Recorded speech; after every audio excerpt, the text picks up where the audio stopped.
So April 29th, I was at home. It was a Saturday. I was enjoying the grandbaby. And I was also watching the storms coming across from the southwest that day. And I was monitoring National Weather Service chat. And as the day progressed, it got worse and worse.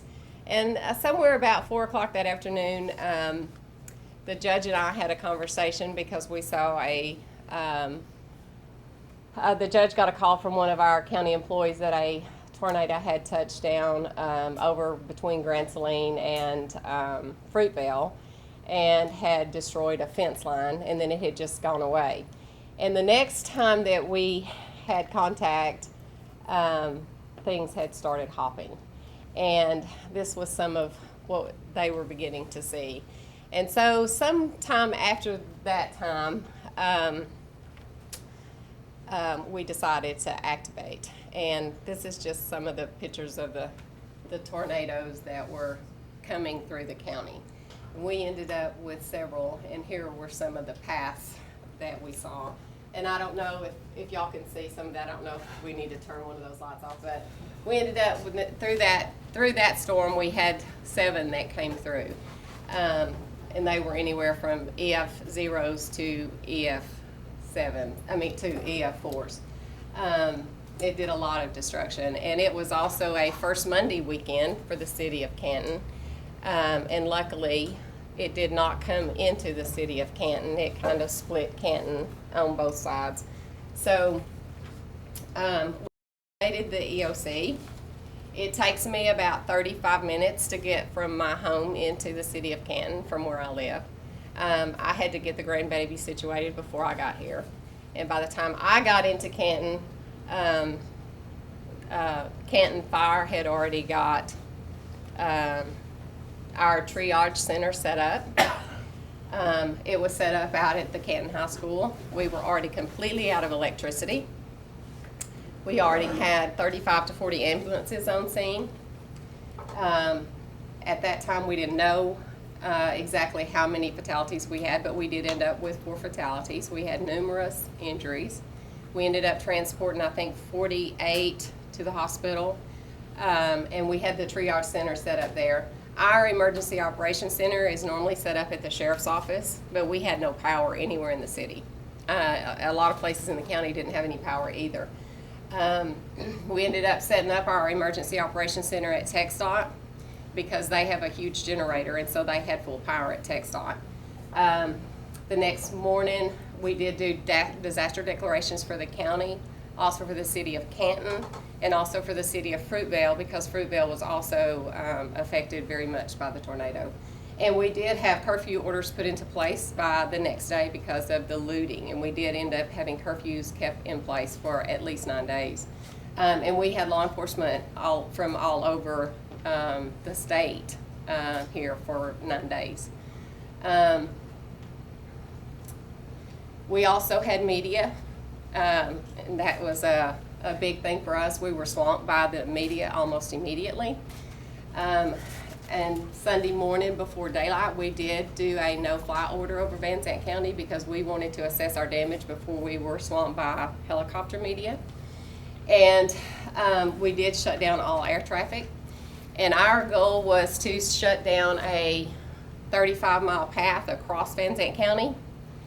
And what ended up happening was they shut down a 35-mile path this way around Van Zandt County instead of this way across Van Zandt County. And it ended up that we shut down air traffic to Tyler-Poundsville Airport, and they couldn't land airplanes. So we had to quickly change that to where it was our path this way. But we did get the DPS helicopter up in the air, and we also had the Flight for Life helicopter in the air, so we could do our surveys before the media and everybody got in. After that, we set up regular briefing times for the media. We were doing those 2 times a day for the first few days, and then we went to 1 time a day where we were briefing the media. Very important. What happened, Russell? Okay. That Saturday night, we did get Task Force 1 and Task Force 2 on the ground very quickly. They were here on the ground. Task Force 1 was on the ground within a couple of hours. They went through our county from one end to the other in the affected areas. They were doing search and rescue. They worked through the night, Saturday night into Sunday morning and through Sunday. They searched every home and walked every mile of the county doing search and rescue. And then this is what we found on Sunday morning. And I'm just going to run through these very quickly. This was the Dodge dealership up on I-20.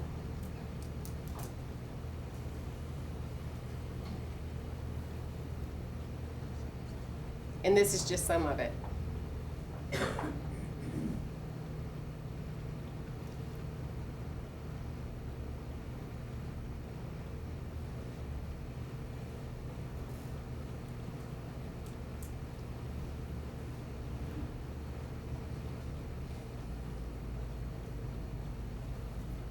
This was one of the power lines that run across that you see. These were down for miles through our county. Some of our residents were without power for up to 9 days while they were getting power restored. We have 6 separate providers in the county, so it took a long time to get power restored. When I came into Canton, the night that I came in, before I got into Canton, it was totally dark. And I don't know if you've ever come into a county that you normally would come into where you have power and it is totally black. It was a really eerie feeling coming in that night. But some of our residents were without power for up to 9 days, so it was pretty devastating. This picture gives.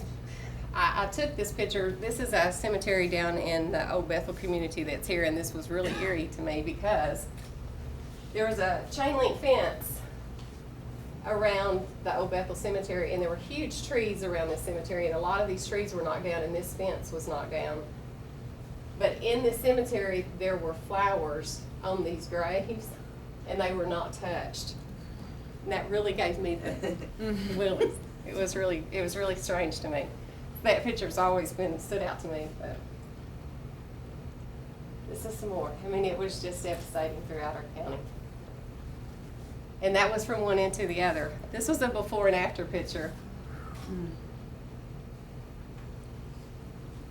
So some of our stats by Wednesday, the 3rd, or on Wednesday the 3rd and on May the 4th, we had TDM and FEMA in doing assessments, damage assessments. We had approximately 200 homes that were either totally destroyed or heavily damaged. 55 to 60% of our residents were uninsured or underinsured. And we lost approximately 250 to 300 cattle, and that's not counting our domestic animals that were also either lost or lost from their homes. Canton Animal Shelter took those animals in that they did find and tried to reunite them with their families and stuff as well. By Tuesday, May the 2nd, we had our volunteer reception center open because we had tons of volunteers that just came in that wanted to help. Fruitvale also had a volunteer reception center open. By week 2, we had registered over 4,000 volunteers. We had hundreds of volunteers that worked in the volunteer reception center that were registering volunteers, that were answering phones, that were working with the homeowners. They were delivering supplies, they were delivering food, they were delivering water and more water and more water, and we still had water up until like 2 weeks ago. We still had water. We had more than 20,000 hours of volunteer work logged in the field within 2 weeks. They removed 40,000 cubic feet of debris in that first couple of weeks. And we had our VRC open through middle of August.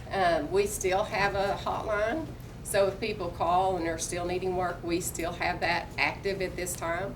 And we'll probably keep that open until those calls completely go away. We're not getting very many at this time, but it is still active right now. We had our donations warehouse up and open by Wednesday, and we had donations coming in of all kinds of different things. And we had it open through the end of May, and once that closed down, all of that stuff was transferred to Manna, which was our food bank, where the folks could still come in and get those supplies that needed them. And after that, then the long-term recovery group was formed very quickly. We partnered with Grace Fellowship Church to set up our 501c3. We're in the process of getting our own. It's a long process. If you haven't already gotten it done, that is very important. We're in the process of getting that done. It does consist of a chairperson, and then we have a member from each of our precincts, and then we also have a member from each of our cities or our community, which consists of a board of 11 plus a chairperson. And they held their first meeting on May the 15th, and they are still meeting weekly. And with that, I'm going to turn it over to Russell and let him finish the rest of that. Prove me on that. Thanks, Vicki. So, first off, what I'd like to do is invite our long-term recovery group members to stand up and be recognized. We have a few here today.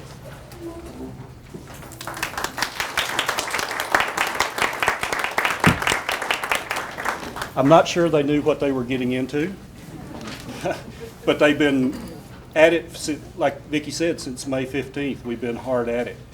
I wanted to kind of give you some statistics first to show you kind of the amount of work we've done, and then transition into maybe some lessons learned about a long-term recovery committee. We, at the moment, have had 158 claims registered with a group. 29 have been closed, so we have about 109 pending.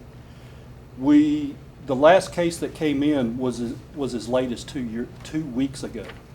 So some people who've had communication and transportation challenges are just now finding out that, hey, there's a committee where I can get help from.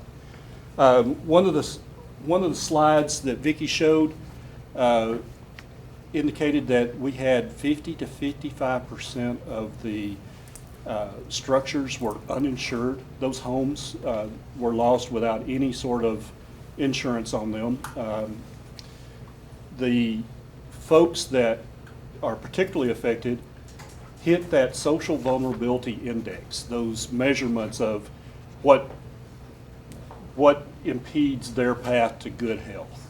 So we partnered with UNT and American Planning Association to help us rebuild in a way that is healthy for our community. And so this project has become something that we are going to distribute to the wide public for folks to go back to their communities and set these recovery groups or committees or nonprofits, however you describe them. All of the above is really correct. So our group has, to date, raised about $530,000. We've encumbered about $140,000 of that in repairs, new homes, sewer systems, electrical systems, in order to get folks back to having a roof over their head and having a way to get to work or just exist. Many of our folks are senior citizens that are retired, they're on fixed incomes. That being said, one of the things that we learned was, even though we started putting this group together during the response and actually started meeting May 15th, we are frustrating our citizens and ourselves because of the slowness of our work. Now, some of that is intentionally built in to be slow, so that you can have the processes to make sure that claims are legitimate and that we're doing the most good for the most people. And when you start cribbing your actions in that way, a lot of times that creates frustration. But if we had already had this committee May 15th, we could have started distributing money instead of waiting for, I think we started at the end of June, 1st of July, actually distributing money. Because we had to put in the policy and procedure, non-discriminatory policies, bylaws, all that had to be written. And our recovery group spent a lot of long hours in a work group setting, wordsmithing every sentence that went through there so that we would be flexible enough to respond to people's needs, but also have that structure and guidance in print for folks down the road. The intention, and I mentioned this to Judge Kirkpatrick when I volunteered for the group, is I want this to be a long-term, permanent feature of the county. Hopefully, me and the judge are long gone before the next judge has to deal with this, but that next judge may have 4 or 5 disasters right off the bat. It will happen. So the recovery committee in Van, after the 2015 tornado, worked for 18, 20 months, nearly 2 years to wrap up that recovery period. I think that will probably be true for our group also. I hope that we can get to a point where what we're looking at is not roofs over people's heads or food to provide for them, but that is what we're dealing with right now.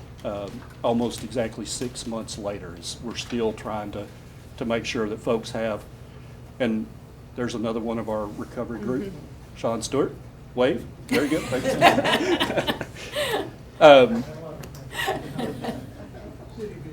So if you don't live in Van Zandt County and you hear this work tonight, go back to your home and find out if you have one. If you don't have one, call us. The toolkit we expect to be out and widely available in the next couple of months. You'll be able to take that back and take it to your elected officials and say, I really want to get this started. You'll do your fellow citizens a great deal of help if they ever have to deal with the disaster. You'll know who to contact, which was really important for us. And I'm going to give a shout out to Lisette Osborne. I came to a meeting and I must have had a deer in the headlights look on my face. She asked what was going on, and it just kind of poured out. Oh my God, I volunteered for something and I'm over my head. And she said, well, I know somebody that can help you. And she introduced me to Melissa Oden, and that has been a very fruitful partnership. Mike McAnally, also from the first time we met, was how can we help? What can we do to make this better? And it has been getting better. It is getting easier. So the frustration is going down and satisfaction's going up, at least in my perception of how we're working. And I hope that continues for the next several months until we're back on track and we've gotten as many people as possible back into a normal lifestyle. The last thing I'll leave you with is kind of the big 30,000 foot view of why you need to do this now. In Van, we had about 200 kids that left and moved out of the district. We ended up with a net gain from the kids that moved back in. If those kids didn't have their rear ends in a seat, the school's not collecting money, which hurts your schools. We haven't seen what the tax appraisal district is going to reduce the revenue for the county from all the destruction from April. We don't know what that is yet. We know it will be significant because those homes, many of them just aren't there. People don't pay taxes on homes that don't exist. So it's an incredibly important reason to get out there, big picture reason to get out there and help those individuals. Keeping them working in the community, living in the community, going to the schools, buying food and fuel and clothes in the community and paying sales tax, and just the economic impact is so important to manage. And at that, I will turn it over, and thank y'all very much. So 3 years ago this month, I got an email from then TPHA President Jim Swan, and he said, "Hey, Dr. Oden, I got this email. I don't know what's going on. Could you check it out?"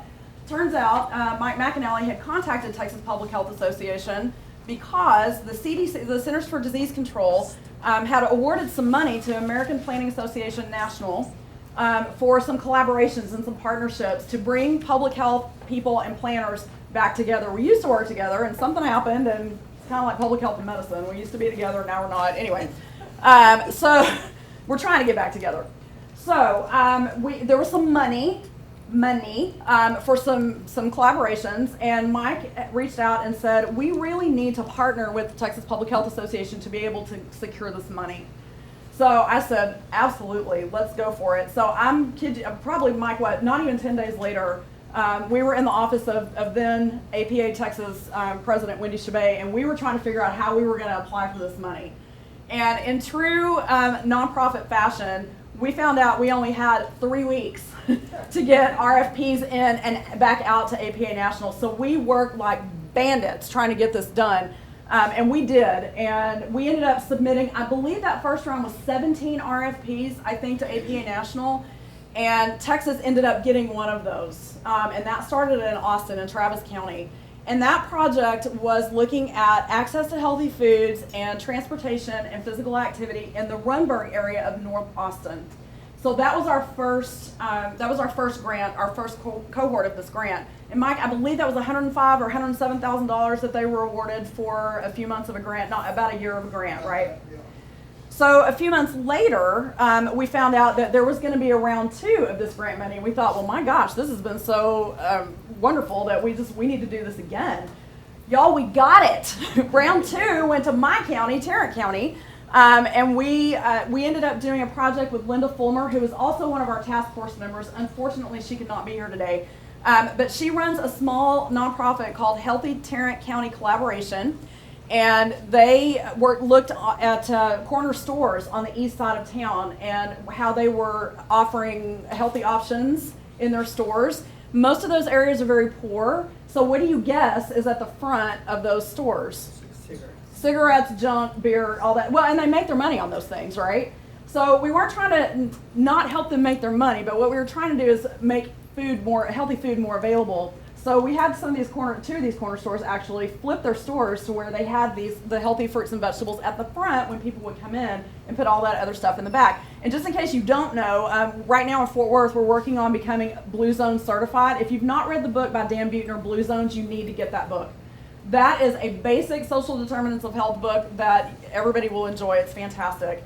But it talks about how there are 7 blue zones in the world. Where there are 9 things that make those blue zones where people live healthy, live longer, live healthier lives. So we're in the process of doing that. So that project was funded through Cohort 2. Cohort 3 was actually some supplemental funding from APA National, and that also went to Linda Fulmer's group. So Tarrant County got 2 rounds of funding, which was really exciting. So fast forward to December of 2016, we found out that there was going to be a last round of funding. And this was really exciting. So the previous projects were called Plan4Health. So we were bringing planners, public health people together. This last round of funding, called Plan4Health. And what APA wanted us to do was to pick something in our community that we really thought would have the greatest benefit. How can we help our communities be healthier through public health and planning? So once again, we decided to apply for this money. I think we asked for $45,000. We got 70. Who does that happen to? I mean, we were elated when we found out we got this money. So I think we got that at the end of last year or beginning of this year. So in April of this year, Mike and I were sitting at a table in Denver at a conference, and we're talking about what are we going to do? We got to get this project started. Nothing we were talking about was exciting us at all. We thought about doing a toolkit. That didn't really excite us very much. What we're going to do. So we left Denver with no plan, but I was very encouraged that just any minute one of us was going to get this huge inspiration. Didn't happen. But we did not know. That was at the 1st of April of this year. We had no idea what was about to happen 3 weeks later, and that was the 7 tornadoes here in Van Zandt County. We had no clue that that was about to happen. So a couple weeks later, Lisette Osborne, you're going to hear her name a lot today. She's actually one of our speakers this afternoon. She called me and she said, I'm going to connect you with Russell Hopkins in Van Zandt County, and there's some issues with the tornadoes out there. And anyway, I didn't really know what was happening, but I thought, sure, I'll talk to him. So we had a conversation on the phone, and neither one of them really knew we had this money. Nobody knew that we had this money. And by the time we got through talking, I said, Russell, I have got something for you. How about $70,000? We talked a little bit about it, and I said, let me talk to Mike McAnally and see how we can make this work, because I think this is our project. And as soon as I called Mike, we were like, yeah, let's get together and talk about it. So I think the 1st of June, we met in Dallas and talked about the project, what you guys needed, and we were sold. We were absolutely sold. So we got started by July 31st. Kim Mickelson, who is the current APA Texas president, and Mike and I came here to do a field visit. Russell and Vicki spent almost 4 hours with us in an SUV taking us around both paths of the tornadoes. Mike took about 123 pictures, which we were going to have up here, but thanks Vicki for showing those. At least we got to see some of them. And so we just knew that this was the project that we needed to be doing at that point. We were just completely sold. So very quickly we got back. We called our intern team together within about 10 days. So we now have 6 interns from 2 different schools. And we pulled them together. We got them back here in Van Zandt County on August 28th for another field visit so that they could see what was happening. We met with the good folks in the long-term recovery group and got some information from them so that we could move forward with the project. And in fact, that information is what is driving this toolkit right now. So we really do appreciate you guys who took the time to come out and talk to us and give us some information so we could get to know you and what you guys needed. And so really the information that you have given us and that Russell and Vicki have given us have driven this toolkit from the very beginning. And so we really do appreciate that. So the 2 deliverables for this grant are this roundtable, which is why I bet you wondered why we called you all here today, right? That's why, because one of the deliverables is this roundtable.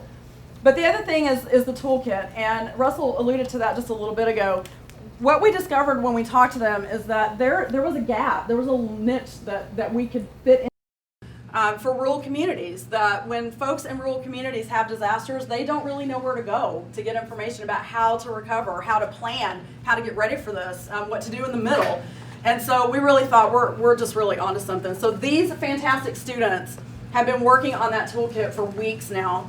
And I believe that we have got a fantastic product. We were hoping to be able to have it for you today, but it just didn't happen just because of timing. But as Russell said, we are anticipating that it will be completely done and gone to the printer by the end of this year. We will have hard copies, I hope still, if anybody wants them. But I think the main thing is it's going to be free of charge on the Texas Public Health Association website, on the American Planning Association Texas website, and on our website. Kelsey, tell me again, Planners4HealthTexas.com. Oh my gosh, okay, I don't know, we'll get that to you. But it'll be available for free on all 3 of those websites. The other exciting thing is that word has gotten out about this, and people have been calling and asking for speakers to come to different conferences. I've been on the road for the last 3 weeks, and I'm going to be on the road again. I know my students are like, can you ever come to class? I'm going to be on the road until November 7th, and we have been asked to talk about this project because there is so much interest out there, not only for you guys here as people in Van Zandt County, but for this toolkit and how other folks in rural areas can take advantage of what we're going to be offering as soon as this is done. So I have been in Houston, Austin. I'm here today. I'm going to Frisco next week. We're going to talk about this at the APA conference, and then I'm headed to Atlanta for the APHA, American Public Health Association conference, to talk about you and what we've done here and the amazing things that are going on in this county. I'm very hopeful that will continue into next year. We have submitted abstracts for other conferences. Texas Public Health Association will be hosting. We actually have a planning track now in our conference because of this collaboration. And so we're going to be inviting folks from APA to come in and also talk about this project. I hope you guys will consider coming to Waco in March. I'll get that information to you. But this has just been really exciting for all of us. And I've told people, and I will continue to say it, the good folks in this county have really gotten right in here for me. this has become a labor of love for me. I could probably speak for the rest of them, but I won't. But just for me personally, this has been such a fabulous experience. It's been wonderful to get to know all of you. And we're looking at ways to sustain this project because our grant money's gone, sorry to say, but we are thinking about how can we continue this work with you and sustain this for a little bit longer. We're looking at a couple of options. There are A&M, yes. A&M and College Station is looking at maybe picking up this project and moving it forward with some of their students. Christian and I, no, OG, where's OG? OG and I, who's one of my students, he's going into field in the spring, and so we're kind of talking about what that might look like to have him here with you guys for a little bit in the spring, depending on what we find out today. So anyway, we're trying not to leave at this point because we just enjoy this so much. But that's kind of the overview of how we got here and why we're here, and we're going to get that toolkit pulled together very quickly and get that out to you as soon as possible. So what I would like to do now is, Jim, I think we're up next, but hang on just one second, just let me check the time. All right, so here's the deal. Buttermilks is coming back with snacks at 10 o'clock. So do you have a good stopping point about 10 or 10:15? Yeah. Okay. I was looking at your thing and it said break. We're a little bit, yeah, I know, we're a little bit ahead, but I thought maybe we'd go ahead and get you started. Is that okay? We got snacks coming. Yes. Do you want to do a little Q&A? We could, yeah. Good idea. Yeah, we could. Do you have one? You always have one. Yeah. Listen, I love this woman. She belongs in my life. I'm just telling you, she's why we're here today, honestly. So, go. Thank you for that. So I'm curious, who is your point person at Texas A&M? Because I work very closely with a few folks over there. Who is it's not Dr. Peacock right now, is it? Well, is it? Walt Peacock It will be? down at the Galveston campus has been our primary contact. He's not at Galveston. He's in College Station. I'm sorry. Yeah. Yeah, and then Dr. Shannon Van Zandt, who is the head of the Department of Landscape Architecture and Urban Planning and is active in their Hazards Research Center, has also been quite interested in how we can collaborate with them going forward to have the Hazard Center at A&M and students from the planning department active in carrying forward something from this project.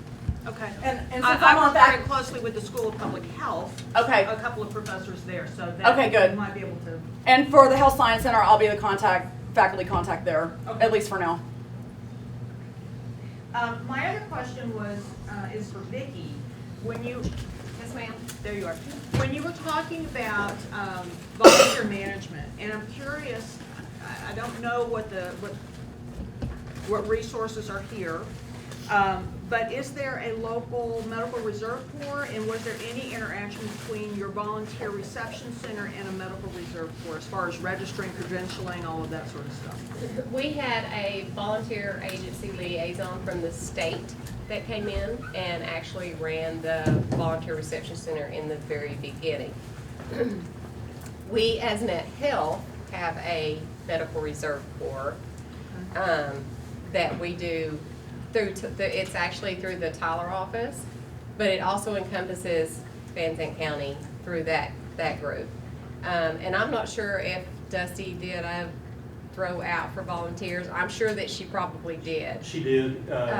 It was, The response was the surge happened so well that we didn't need ongoing Yeah. medical support.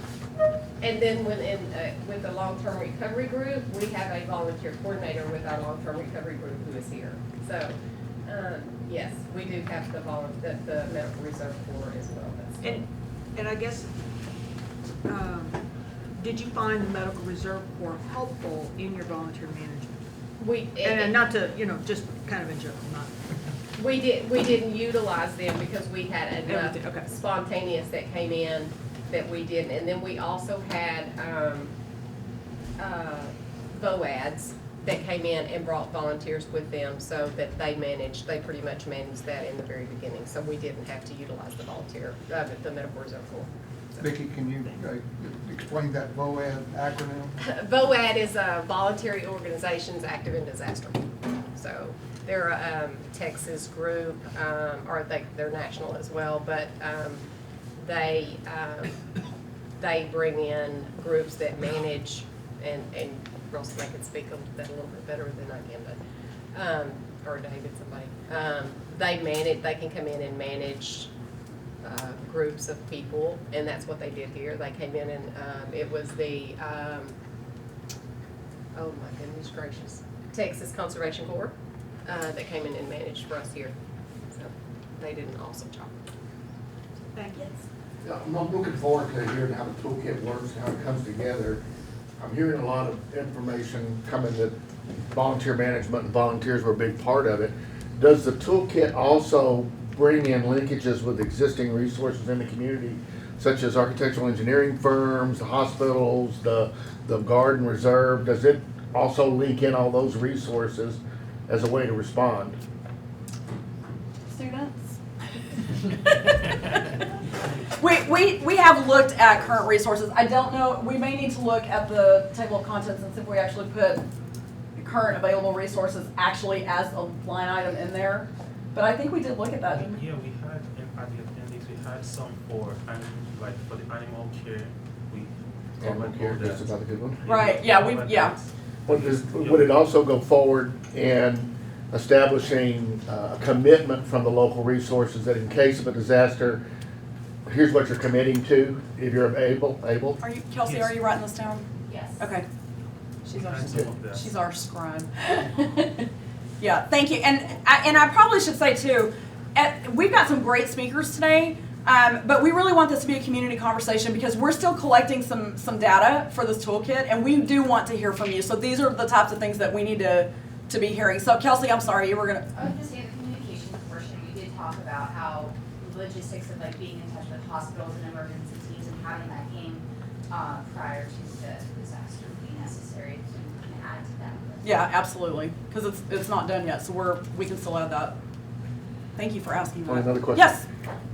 How does this Planners for Health toolkit fit in with already established FEMA kind of action plans and how they get started? Is it a predecessor?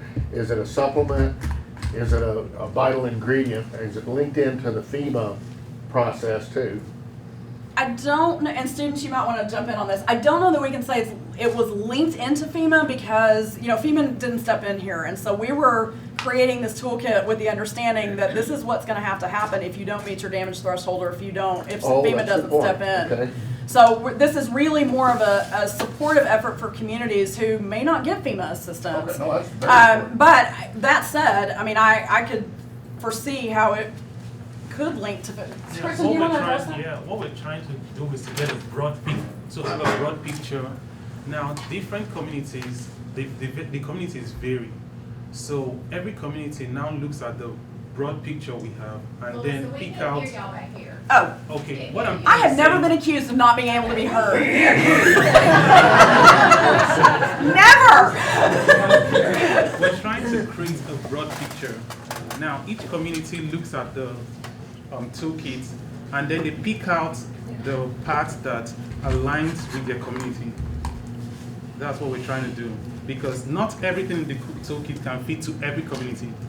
So every community now has to sit down and pick out what the points or the areas that pertain to their community and create like a plan that would work for them. Right. In the case of a disaster. Yeah, we tried to write it as, clearly Van Zandt County was our inspiration and our muse, if you will. But we walked a very fine line with trying to write a curricula that any community could pick up and utilize. And you can use it as a whole, or you can pick and choose areas that work for your community. So we wanted it to be as flexible as possible because we all know not every community is the same or has the same needs. So, again, it's that whole 30,000 foot view. Yes?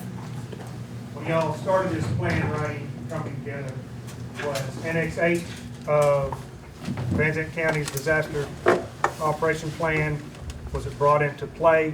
How do you meld that? Because in my county, I've got NX8. I've already done all this for my county. NXH is the health and medical annex Sorry. of the emergency management plan. Sorry, I didn't see that look. Excuse me. NXH, the health. Now that we know what that is. Sorry, yeah, got it.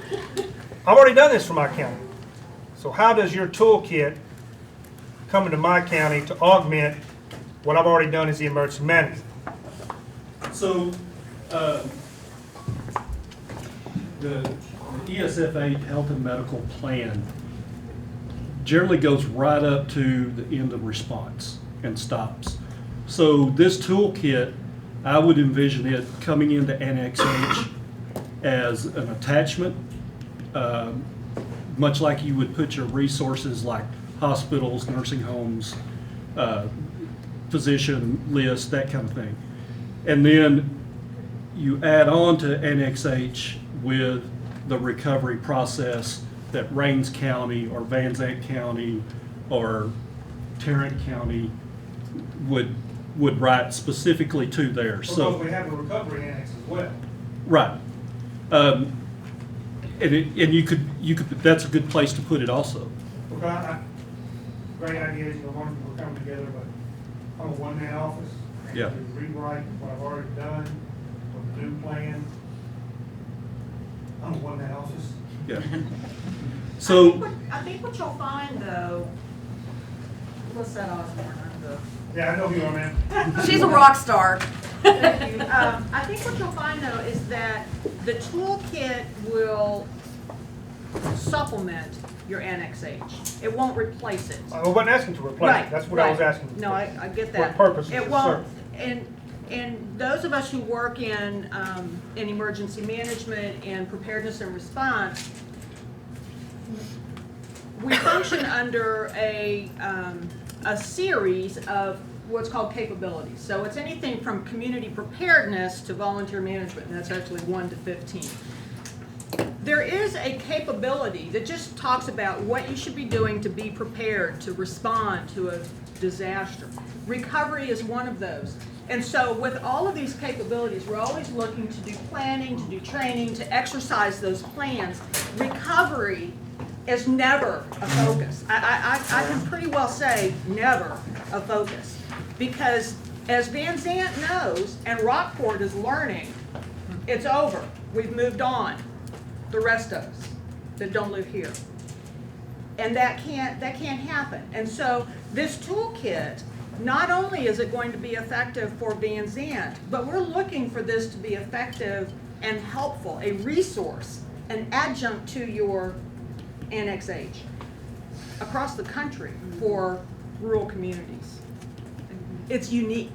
It's very unique. John- So I would say, don't throw the baby out with the bathwater. No, that's not what, No, I know, but when this toolkit comes out, it will be a resource, and not just for those in emergency management, but for community members as well, to really get an idea of what. because we're at that point. We had, Vicki sent all of her garbage tornadoes up to my house. Keep that crap here. So, we caught the butt end of the tornadoes that come through my county, and we had some damage up there in small county. I don't have a recovery because I had volunteers come out to woodwork, week me, search rescue. Fine, all right, get off. Okay, we're done, go home. yeah. So now I still have families, and I don't have a long-term recovery team. I don't have a recovery annex. We've pushed that off onto American Red Cross. What's yours? Salvation Army. And to the church groups and things like that, they call my office, hey, I still need this. And I said, call Pastor so-and-so. If you're not a Baptist, call Catholic St. John's. If you're not a Catholic, I don't know who you're going to call. This is what we have done in Rains County I've been doing this since '89, and nothing has changed since then, but that's why I was asking about my recovery annex and my Annex H.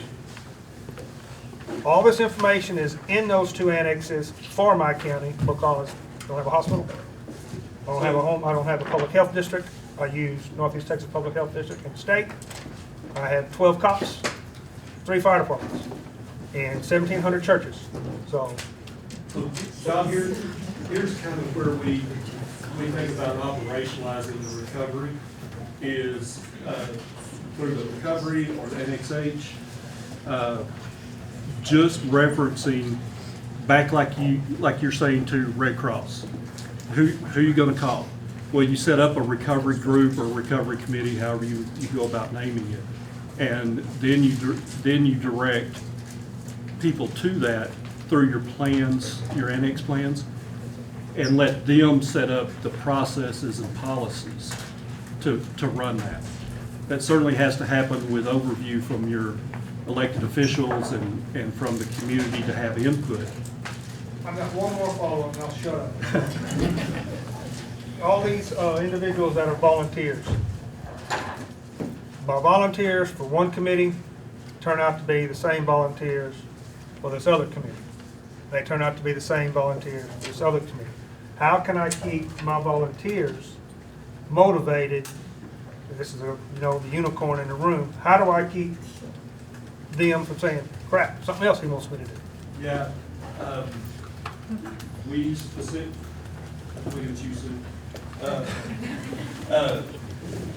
specifically talked about this Monday night after our meeting, is your volunteers that are volunteering on this committee and this group and this organization, they're your well. You just gotta keep going back to the well. And at some point, at every point, you hope that you're not going to burn them out.